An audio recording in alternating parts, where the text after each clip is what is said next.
If you hear any background noise, enjoy it. It's the sound of the hustle and bustle of Jerusalem. I received an entry permit to visit the Holy Land along with 80 fellow Jewish fathers, and it is great to be back in our homeland. This week, Avraham is sitting outside his tent. He's 3 days removed from having circumcised himself at the age of 99.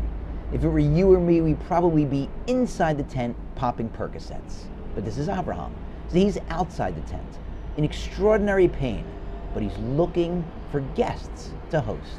And so God sends him guests, sends him 3 angels dressed as men. And he and his wife Sarah prepare a lavish meal. The commentators explain that Avraham had 3 cows slaughtered and served each one of the guests their own cow tongue. Now, you may find this surprising, but I'm not an expert in the weight of cow tongues. So I had to do some research, and it turns out that the average cow tongue weighs 3 pounds. So that's 9 pounds of tongue for 3 people. The average person at a meal eats about half a pound of meat. So you're talking about enough tongue to feed 18 people. He's only got 3 guests.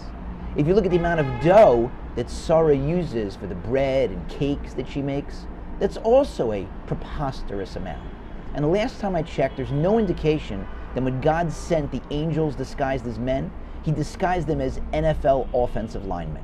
So why are Avraham and Sarah preparing and serving such an ridiculously over-the-top lavish meal? And the answer, according to one commentator, is that when it comes to kindness, when it comes to chesed, it doesn't make sense. There are no boundaries. There are no limits. You keep giving and giving and giving to your fellow in need.